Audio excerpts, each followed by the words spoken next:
Hello, I'm Stacy Burrell with Raise the Future, and as a mother of 2 children, I know that success is cultivated in daily routines and rituals. Many of the children that we care for have lost certainty about themselves and the world around them, so they need to know what's going to happen next. We can't control everything, but our power comes from focusing on the things we can control.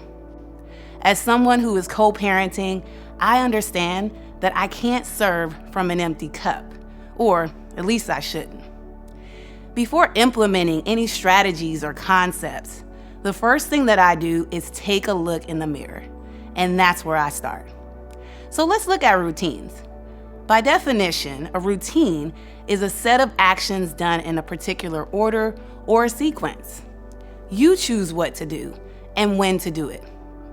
Most people focus on the morning or evening, but routines can take place on the weekend. Those are days where kids typically don't have as much structure. You could even create a travel routine.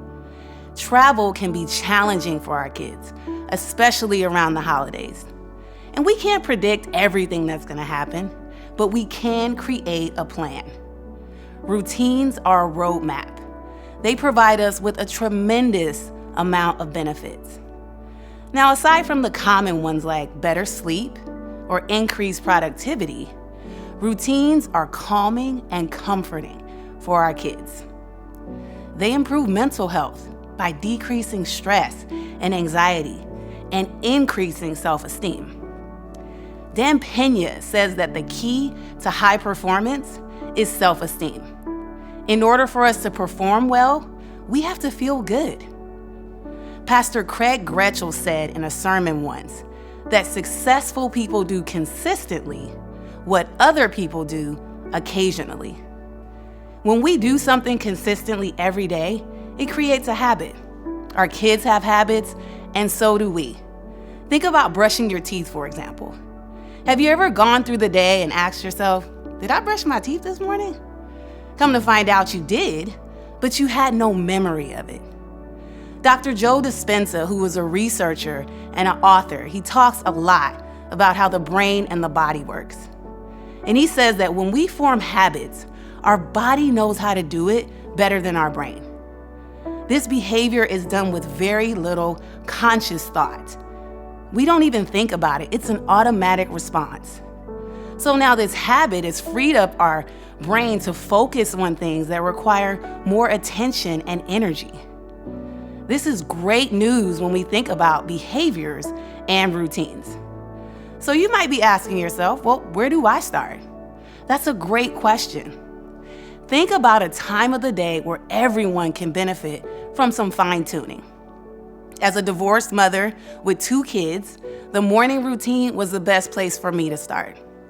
I work full-time, I run a business on the side, and my kids are involved with all kinds of activities. So we needed to start our days off strong, but it takes planning.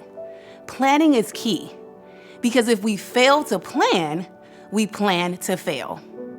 I learned that the best time to prepare for the next day really is the night before, because mornings can be tough. So I do things like making sure lunches are made, having those uniforms ready to go. If you have a child who struggles with what to wear, have them try on those outfits the night before. And then I have to prepare myself, so getting my work bag ready or leaving notes so I don't forget things. Here are a few things to consider before creating a routine.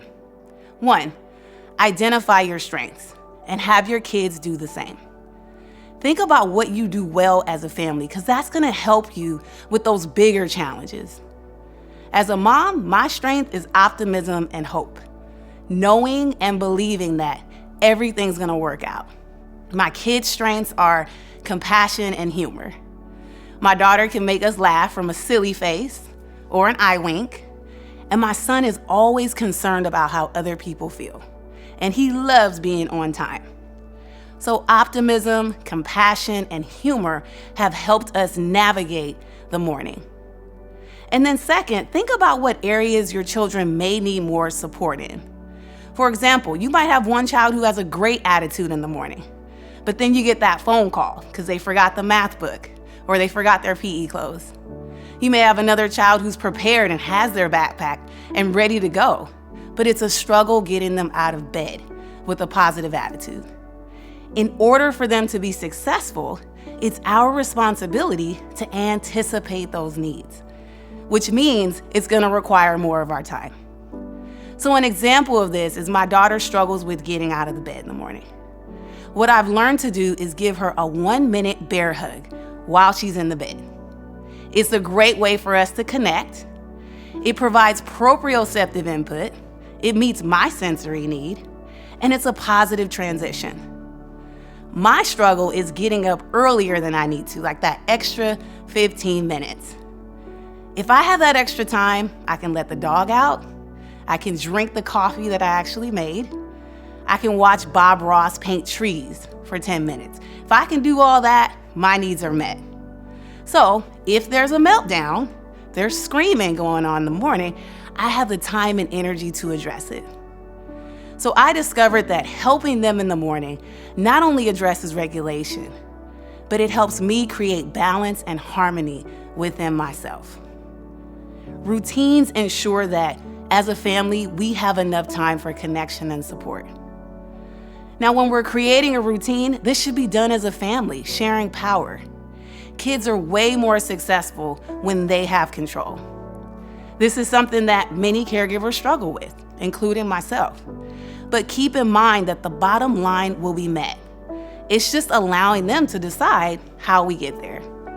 So for example, you may want your child to get up in the morning, wash their face, brush their teeth, and get dressed in that order as a part of the routine. They may say, okay, I want to do those things, but then I want to get back in bed for 10 minutes. Compromise is the name of the game. It's our job to say yes as often as we can. One cool idea is to use Post-it notes for your routine. You want to keep it simple, but you also want to make it fun. This allows children to mix up the order of those tasks.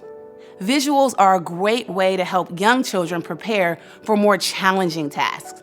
So if you have a child who's nonverbal or they have a developmental delay, having those pictures will really help them. When my daughter was about 5 years old, she struggled with eating her vegetables, getting ready for bed, and reading. So what I did was I took pictures of her eating her peas. I took a picture of her reading Cinderella and a picture of her in her favorite pajamas. And I put it in a place where she could see it every day. This way she was able to make a positive connection to it, and she was more likely to embrace it and follow through. Remember, it's really important to start small. Just start where you're at. Brian Tracy wrote a phenomenal book called Eat That Frog, and he talks about how we should approach a task. He says, and he refers to a task as a whale. Don't try to eat the whale whole. Take one small bite at a time. So do your best to make sure that you're setting the bar low and incorporate sensory-rich activities in the routine. And then celebrate your success. We all do things well, and it's important that we communicate that to each other.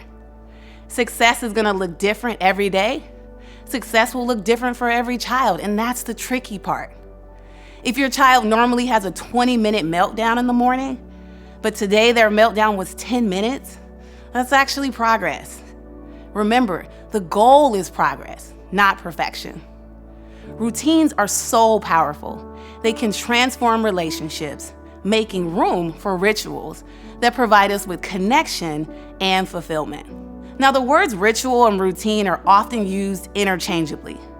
What they both have in common is consistency. Where they differ is that a ritual is something we do with deep meaning. Rituals provide us with a sense of purpose. They allow us to deepen our relationships by building connection and trust. Every child is unique, so take into consideration their age, ability, their development, and their history.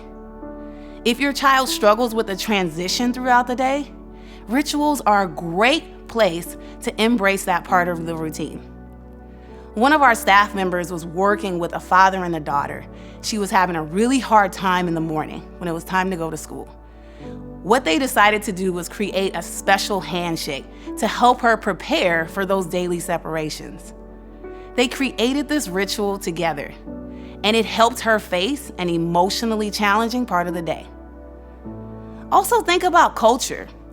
Many of our children have experienced so much loss, and a big part of that loss is their identity. Embracing culture and spirituality can be challenging, but it builds trust, respect, and a sense of belonging. Rituals can be big or small. They can occur every day or on occasion. Some examples of rituals are singing a song in the morning, tickle time at night, car karaoke, eating dinner together as a family, watching a movie where everybody gets to pick their favorite snack. When I was young, we had a ritual. My mom would have us hold hands every morning together before we walked out the door for school. And then she would pray over us. Keep in mind, rituals should be unconditional, meaning children don't have to earn them. They provide felt safety, and they allow us to create a lifelong bond. We are biologically wired for connection. Developing rituals together, it creates a shared identity. It gives us a voice. It allows us to embrace ourselves and others. It gives us something to look forward to, and it can mitigate the challenges that you may find in transitions and routines. In closing, let me share 2 quotes with you. The first one is from Denzel Washington, and it relates to routines. He shared this message when he was giving a commencement speech to a group of students. And he said this: "Commitment gets you started, but consistency gets you finished." And the second one relates to rituals. It's by Maya Angelou. And she said this: "People will forget what you said. People will forget what you did, but people will never forget how you made them feel." Thank you for joining us today. I hope this was helpful.